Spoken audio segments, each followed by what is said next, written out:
Break के बाद आपका स्वागत है। कोटा की चंबल नदी में डूबने से मौत के मामले में तेजी के बाद प्रशासन अलर्ट पर है। 450 करोड़ रुपए की लागत से प्रशासन आसपास नहरों को दुरुस्त कराने में जुटा है, लेकिन पिछले 2.5 महीने में 40 मौत का आंकड़ा कुछ और कहानी कह रहा है।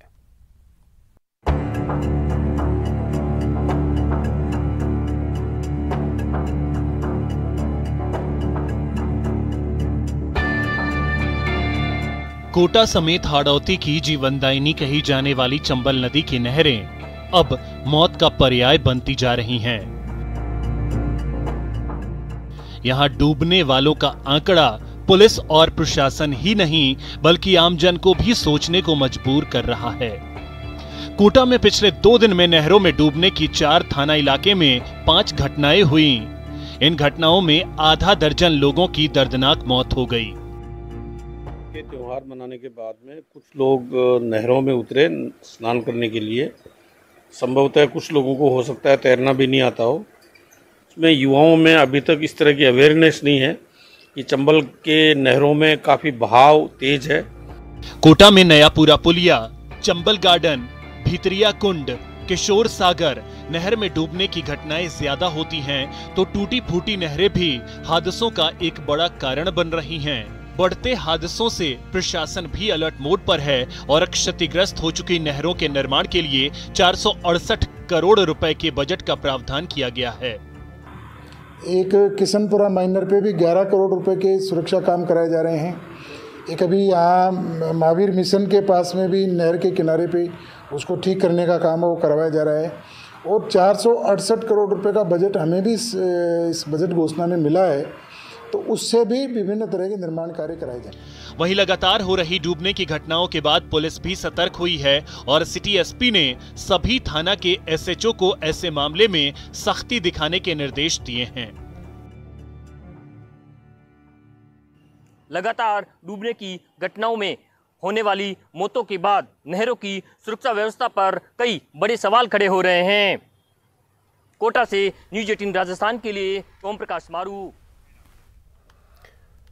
जयपुर में रेलवे सहकारी बैंक कर्मचारियों की आयोजित आम सभा में कई जिले के पदाधिकारियों ने हिस्सा लिया, जिसमें कर्मचारी संघ ने राज्य कर्मचारियों के समान रेलवे सहकारी समिति के कर्मचारियों को सुविधा देने पर विचार करने की अपील की है।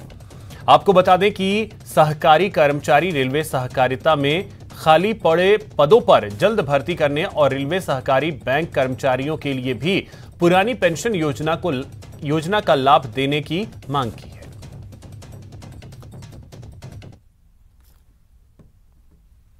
कर्मचारियों को विभिन्न प्रकार की ऋण सुविधाओं का लाभ दिया जाता है। फेस्टिवल लोन है, व्हीकल लोन है, हाउस लोन है, पर्सनल लोन है, और वो रियायती ब्याज दर पर दिए जाते हैं। जिस तरह से रेलवे में स्टाफ को रेलवे पास मिलता है, रोडवेज में रोडवेज का पास मिलता है, बीएसएनएल के अंदर बीएसएनएल के टेलीफोन की सुविधा थी, तो बैंक कर्मचारियों को भी विभिन्न प्रकार की सामाजिक प्रतिबद्ध जिम्मेदारियों को पूरा करने के लिए इनकी ऋण सुविधाओं को दिया जाना चाहिए। साथ ही साथ इनके मेडिकल चिकित्सा सुविधा बहुत दयनीय है। एक मेडिकल पॉलिसी पकड़ाकर प्रबंधन अपनी जिम्मेदारी की तीसरी नहीं कर सकता। हमारी मांग है कि फुल रिएम्बर्समेंट या रेलवे की मेडिकल स्कीम के हिसाब से मेडिकल सुविधा को लागू किया जाए। सड़क पर वाहन चालकों को ट्रैफिक के नियम कानून बताने के लिए ट्रैफिक पार्क बनाने का ऐलान सालों पहले हुआ, लेकिन यह घोषणा सरकारी फाइल से बाहर नहीं निकल पाई। न सिर्फ राजधानी बल्कि मरुधरा के बड़े शहरों में ट्रैफिक पार्क का सपना कब पूरा होगा, देखिए रिपोर्ट।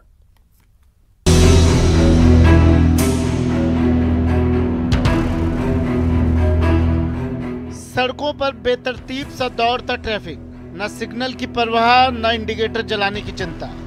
इसी ट्रैफिक सेंस की कमी के चलते बड़े शहर अक्सर जाम की समस्या से जूझते हैं। इससे निजात के लिए राज्य सरकार ट्रैफिक पार्क बनाने की योजना बना रही है, लेकिन परिवहन विभाग के पास ट्रैफिक पार्क बनाने के लिए न जमीन है और न पर्याप्त बजट। अगर कुछ है तो बस योजना। एक तो हमारे यहाँ driving track, automated driving track की स्कीम है और हमारे 12 जगह पे ऑटोमेटेड ड्राइविंग ट्रैक संचालित होना शुरू हो चुके हैं। शेष राज्य के बचे हुए जिलों में करीब 17 जगह पे ये ड्राइविंग ट्रैक का सिविल कार्य तो लगभग पूर्ण होने को है। अब उसके संचालन के लिए जो इलेक्ट्रॉनिक इक्विपमेंट लगते हैं वो लगाने के लिए एक हम आउटसोर्स टेंडर करते हैं। हालांकि जयपुर के जगतपुरा में एक ड्राइविंग ट्रैक जरूर बनाया गया है, जहां पर आपको लाइसेंस देने से पहले गाड़ी चलाकर दिखाना होता है, लेकिन ये केवल लाइसेंस के लिए बनाया गया ड्राइविंग ट्रैक है, ट्रैफिक पार्क नहीं। वो दूसरा प्रश्न है कि सभी 33 राजस्व जिलों में हम ड्राइविंग ट्रैक, जिसमें कि एजुकेशन की बात है, वो निर्माण के लिए भी हर ट्रैक पे मॉडल एस्टिमेट 50 लाख, कुल 16 करोड़ 50 लाख इसके लिए एक तरह से नियत है। उसमें काफ़ी जिलों में तो जमीन चिन्हीकरण करने में बहुत समय लगा। परिवहन विभाग की नज़र अब ऐसे पुराने पड़े पार्कों पर है जो अब इस्तेमाल में नहीं आते हैं। ऐसे पार्क लगभग हर जिले में तलाशे जा रहे हैं। अगर इन पार्कों को इस्तेमाल करने की अनुमति मिल जाती है तो यहाँ ट्रैफिक पार्क बनाया जा सकता है। ट्रैफिक पार्क नए ड्राइवर्स के लिए एक तरह का स्कूल है, जहाँ ड्राइवर्स को नियम की पालना करना सिखाया जाता है। Asif Khan, news 18 network, Jaipur. तो फिलहाल इतना ही।